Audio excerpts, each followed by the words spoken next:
1893 speech on September 11th, 1893, Swami Vivekananda delivered his iconic speech at the Parliament of the World's Religions in Chicago, USA. This speech became a symbol of Indian spirituality, tolerance, and universal brotherhood.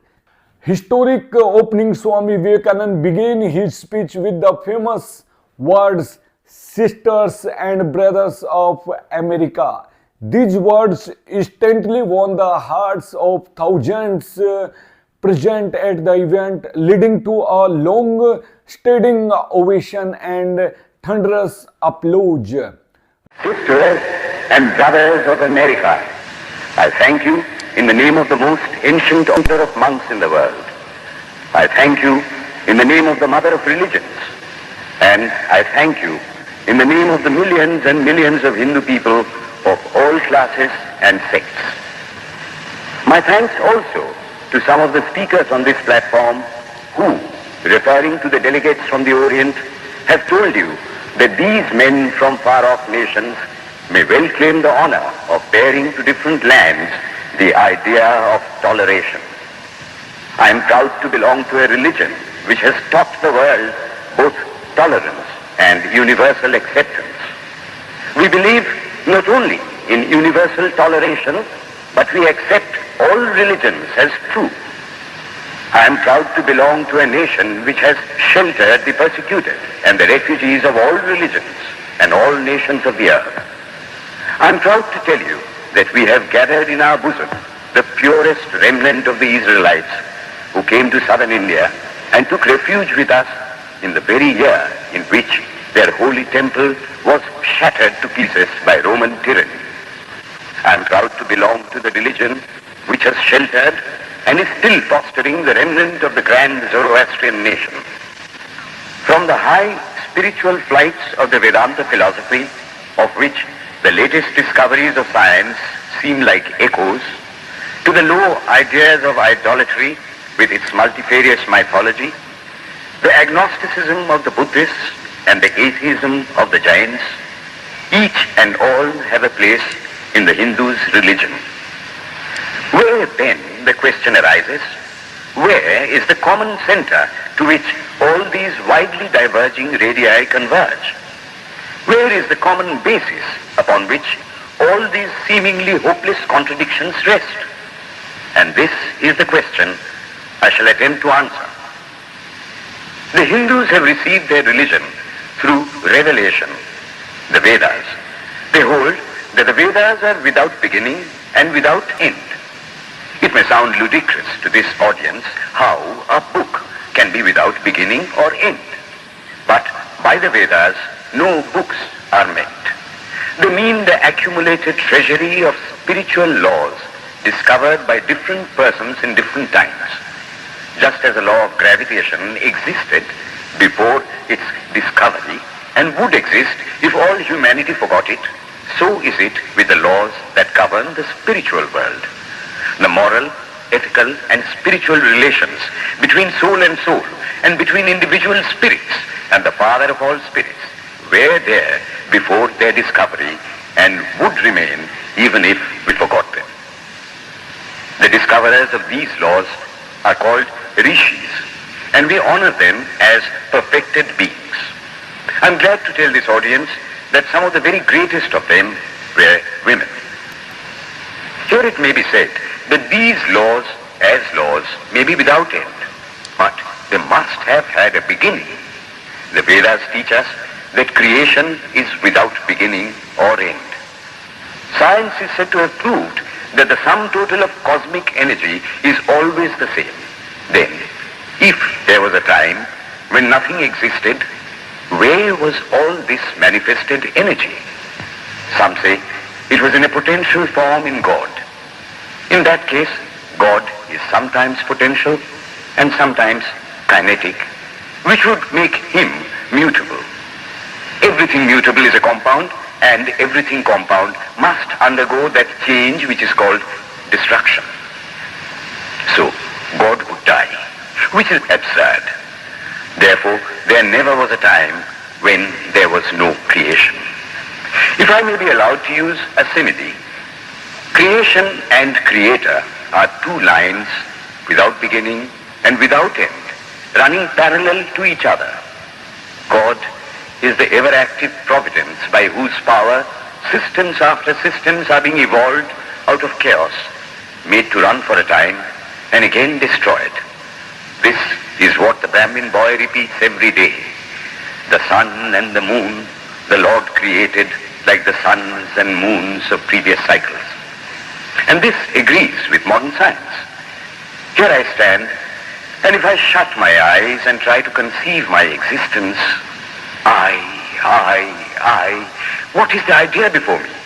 The idea of a body. Am I then nothing but a combination of material substances? The Vedas declare, no. I am a spirit living in a body. I am not the body. The body will die, but I shall not die. Here am I in this body. It will fall, but I shall go on living. I had also a past. The soul was not created, for creation means a combination, which means a certain future dissolution. If then the soul was created, it must die. Some are born happy, enjoy perfect health with beautiful body, mental vigor, and all wants supplied. Others are born miserable. Some are without hands or feet. Others again are idiots and only drag on a wretched existence. Why, if they are all created, why does a just and merciful God create one happy and another unhappy? Why is he so partial? Nor would it matter in the least to hold that those who are miserable in this life will be happy in a future one. Why should a man be miserable even here in the reign of a just and merciful God? In the second place, the idea of a creator God does not explain the anomaly, but simply expresses the cruel fiat of an all-powerful being. There must have been causes then, before his birth, to make a man miserable, and those were his past actions. Are not all the tendencies of the mind and the body accounted for by inherited aptitude? Here are two parallel lines of existence, one of the mind, the other of matter. If matter and its transformations answer for all that we have, there is no necessity for supposing the existence of a soul. But it cannot be proved that thought has been evolved out of matter. And if a philosophical monism is inevitable, spiritual monism is certainly logical and no less desirable than a materialistic monism. But neither of these is necessary here. We cannot deny that bodies acquire certain tendencies from heredity, but those tendencies only mean the physical configuration through which a peculiar mind alone can act in a peculiar way. There are other tendencies peculiar to a soul caused by his past actions, and a soul with a certain tendency would, by the laws of affinity, take birth in a body which is the fittest instrument for the display of that tendency. This is in accord with science, for science wants to explain everything by habit, and habit is got through repetitions. So, repetitions are necessary to explain the natural habits of a newborn soul, and since they were not obtained in this present life, they must have come down from past lives. There is another suggestion. Taking all these for granted, how is it that I do not remember anything of my past life? This can be easily explained. I am now speaking in English. It is not my mother tongue. In fact, no words of my mother tongue are now present in my consciousness. But let me try to bring them up, and they rush in. That shows that consciousness is only the surface of the mental ocean, and within its depths are stored up all our experiences. Try and struggle. They would come up, and you would be conscious even of your past life. This is direct and demonstrative evidence. Verification is the perfect proof of a theory, and here is the challenge thrown to the world by the rishis. We have discovered the secret by which the very depths of the ocean of memory can be stirred up. Try it, and you would get a complete reminiscence of your past life. So then, the Hindu believes that he is a spirit. Him the sword cannot pierce, him the fire cannot burn, Him the water cannot melt, him the air cannot dry. The Hindu believes that every soul is a circle whose circumference is nowhere but whose center is located in the body, and that death means the change of the center from body to body. Nor is the soul bound by the conditions of matter. In its very essence, it is free, unbounded, holy, pure and perfect. But somehow or other, it finds itself tied down to matter and thinks of itself as matter. Why should the free, perfect and pure being be thus under the thraldom of matter is the next question. How can the perfect soul be deluded into the belief that it is imperfect? We have been told that the Hindus shirk the question and say that no such question can be there. Some thinkers want to answer it by positing one or more quasi-perfect beings and use big scientific names to fill up the gap. But naming is not explaining. The question remains the same. How can the perfect become the quasi-perfect? How can the pure, the absolute, change even a microscopic particle of its nature? But the Hindu is sincere. He does not want to take shelter under sophistry. He is brave enough to face the question in a manly fashion, and his answer is, I do not know. I do not know how the perfect being, the soul, came to think of itself as imperfect, as joined to and conditioned by matter. But the fact is a fact for all that. It is a fact in everybody's consciousness that one thinks of oneself as the body. The Hindu does not attempt to explain why one thinks one is the body. The answer that it is the will of God is no explanation. This is nothing more than what the Hindu says. I do not know. Well then, the human soul is eternal and immortal, perfect and infinite, and death means only a change of center from one body to another. The present is determined by our past actions, and the future by the present. The soul will go on evolving up or reverting back from birth to birth and death to death. But here is another question. Is man a tiny boat in a tempest, raised one moment on the foamy crest of a billow and dashed down into a yawning chasm the next, rolling to and fro at the mercy of good and bad actions, a powerless, helpless wreck in an ever-raging, ever-rushing, uncompromising current of cause and effect, a little moth placed under the wheel of causation, which rolls on, crushing everything in its way, and waits not for the widow's tears or the orphan's cry? The heart sinks at the idea. Yet, this is the law of nature. Is there no hope? Is there no escape? Was the cry that went up from the bottom of the heart of despair. It reached the throne of mercy, and words of hope and consolation came down and inspired a Vedic sage, and he stood up before the world and in trumpet voice proclaimed the glad tidings. Hear ye, children of immortal bliss, even ye that reside in higher spheres. I have found the ancient one who is beyond all darkness, all delusion. Knowing him alone, you shall be saved from death over again. Children of immortal bliss. What a sweet, what a hopeful name.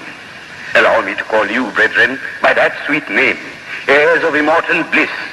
Yea, the Hindu refuses to call you sinners. We are the children of God, the sharers of immortal bliss, holy and perfect beings. Ye divinities on earth, sinners, it is a sin to call a man so. It is standing libel on human nature.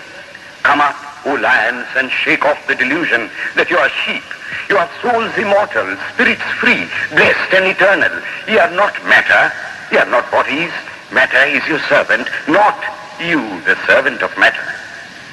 Thus it is that the Vedas proclaim not a dreadful combination of unforgiving laws, not an endless prison of cause and effect, but that at the head of all these laws, in and through every particle of matter and force, stands one, by whose command the wind blows, the fire burns, the clouds rain, and death stalks upon the earth. And what is his nature? He is everywhere, the pure and formless one, the almighty and the all-merciful. Thou art our Father, thou art our Mother, thou art our beloved friend, thou art the source of all strength, give us strength. Thou art he that beareth the burdens of the universe. Help me bear the little burden of this life. Thus sang the rishis of the Vedas. And how to worship him? Through love. He is to be worshipped as the one beloved, dearer than everything in this and the next life. This is the doctrine of love declared in the Vedas, and let us see how it is fully developed and taught by Krishna, whom the Hindus believe to have been God incarnate on earth. He taught that a man ought to live in this world like a lotus leaf, which grows in water but is never moistened by water. So a man ought to live in the world, his heart to God and his hands to work. It is good to love God for hope of reward in this or the next world, but it is better to love God for love's sake. One of the disciples of Krishna, the then Emperor of India, was driven from his kingdom by his enemies and had to take shelter with his queen in a forest in the Himalayas. And there, one day, the queen asked him how it was that he, the most virtuous of men, should suffer so much misery. Yudhishthira answered, "Behold, my queen, the Himalayas. How grand and beautiful they are. I love them. They do not give me anything, but my nature is to love the grand, the beautiful. Therefore, I love them. Similarly, I love the Lord. He is the source of all beauty, of all sublimity. He is the only object to be loved. The Hindu does not want to live upon words and theories. If there are existences beyond the ordinary, sensuous existence, he wants to come face to face with them. If there is a soul in him which is not matter, if there is an all-merciful universal soul, he will go to him direct. He must see him, and that alone can destroy all doubts. So, the best proof a Hindu sage gives about the soul, about God, is, I have seen the soul, I have seen God. And that is the only condition of perfection.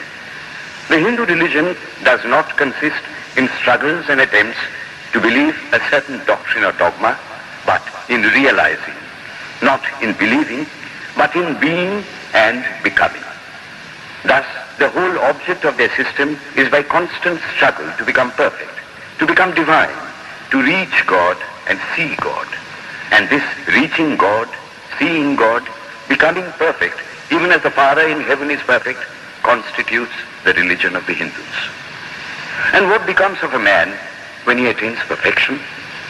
He lives a life of bliss infinite.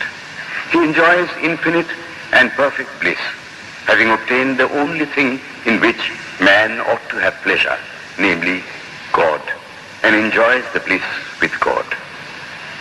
So far, all the Hindus are agreed. This is the common religion of all the sects of India. But then, perfection is absolute, and the absolute cannot be two or three. It cannot have any qualities. It cannot be an individual.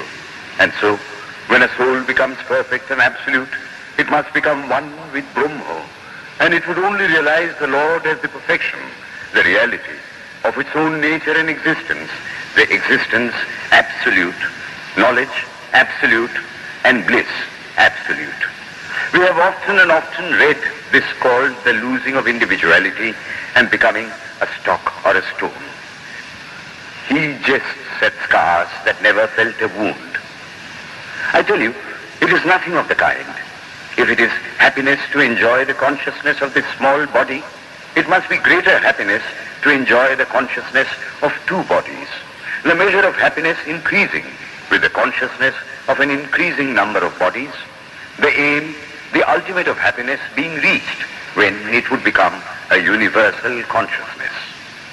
Therefore, to gain this infinite universal individuality, this miserable little prison individuality must go. Then alone can death cease when I am one with life. Then alone can misery cease when I am one with happiness itself. Then alone can all error cease when I am one with knowledge itself. And this is the necessary scientific conclusion. Science has proved to me that physical individuality is a delusion, that really my body is one little continuously changing body in an unbroken ocean of matter, and Advaita or unity is the necessary conclusion with my other counterpart, soul. Science is nothing but the finding of unity. As soon as science would reach perfect unity, it would stop from further progress because it would reach the goal. Thus, chemistry could not progress farther when it would discover one element out of which all others could be made. Physics would stop when it would be able to fulfill its services in discovering one energy of which all the others are but manifestations. And the science of religion become perfect when it would discover Him who is the one life in a universe of death, Him who is the constant basis of an ever-changing world, one who is the only soul of which all souls are but delusive manifestations. Thus is it, through multiplicity and duality, that the ultimate unity is reached. Religion can go no farther. This is the goal of all science. All science is bound to come to this conclusion in the long run. Manifestation and not creation is the word of science today. And the Hindu is only glad that what he has been cherishing in his bosom for ages is going to be taught in more forcible language and with further light from the latest conclusions of science. Descend we now from the aspirations of philosophy to the religion of the ignorant. The tree is known by its fruits. When I have seen amongst them that are called idolaters, men, the like of whom in morality and spirituality and love I have never seen anywhere, I stop and ask myself, can sin beget holiness? Superstition is a great enemy of man, but bigotry is worse. Why does a Christian go to church? Why is the cross holy? Why is the face turned toward the sky in prayer? Why are there so many images in the Catholic Church? Why are there so many images in the minds of Protestants when they pray? My brethren, we can no more think about anything without a mental image than we can live without breathing. By the law of association, the material image calls up the mental idea and vice versa. This is why the Hindu uses an external symbol when he worships. He will tell you it helps to keep his mind fixed on the being to whom he prays. After all, how much does omnipresence mean to almost the whole world? It stands merely as a word, a symbol. Has God superficial area? If not, when we repeat that word omnipresent, we think of the extended sky or of space. That is all. If a man can realize his divine nature with the help of an image, would it be right to call that a sin? Nor, even when he has passed that stage, should he call it an error. To the Hindu, man is not traveling from error to truth, but from truth to truth, from lower to higher truth. To him, all the religions, from the lowest fetishism to the highest absolutism, means so many attempts of the human soul to grasp and realize the infinite, each determined by the conditions of its birth and association, and each of these marks a stage of progress. And every soul is a young eagle soaring higher and higher, gathering more and more strength till it reaches the glorious sun. Every other religion lays down certain fixed dogmas and tries to force society to adopt them. It places before society only one coat which must fit Jack and John and Henry all alike.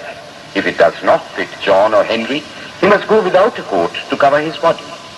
The Hindus have discovered that the absolute can only be realized or thought of or stated through the relative, and the images, crosses and crescents are simply so many symbols, so many pegs to hang spiritual ideas on.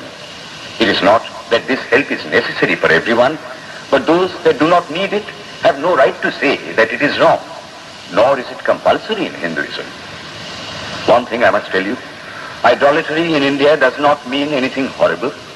It is not the mother of harlots.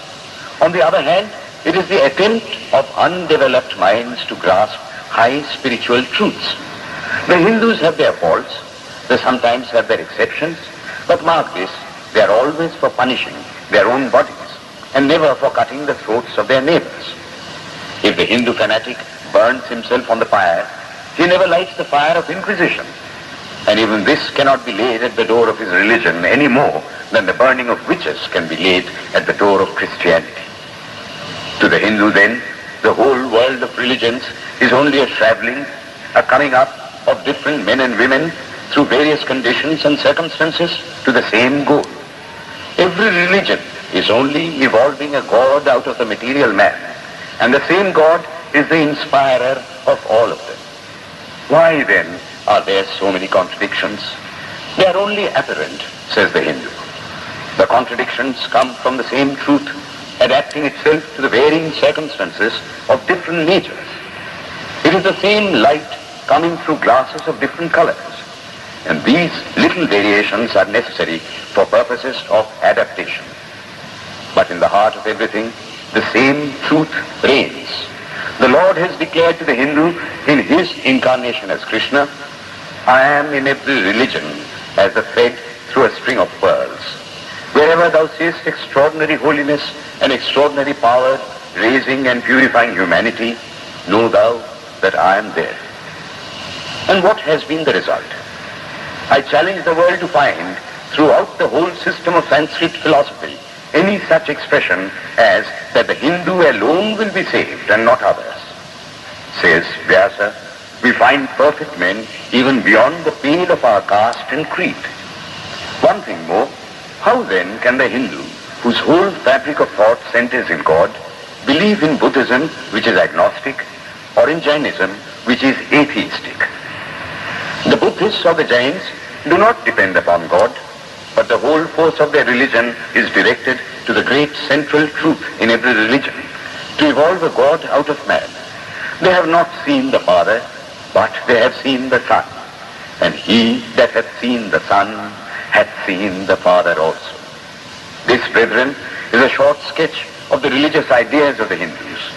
The Hindu may have failed to carry out all his plans, but if there is ever to be a universal religion, it must be one which will have no location in place or time, which will be infinite like the God it will preach, and whose sun will shine upon the followers of Krishna and of Christ, on saints and sinners alike, which will not be Brahminic or Buddhistic, Christian or Mohammedan, but the sum total of all these, and still have infinite space for development, which in its Catholicity will embrace in infinite arms and find a place for every human being, from the lowest groveling savage, not far removed from the brute, to the highest man towering by the virtues of his head and heart almost above humanity. It will be a religion which will have no place for persecution or intolerance in its polity, which will recognize divinity in every man and woman, and whose whole scope, whose whole force will be centered in aiding humanity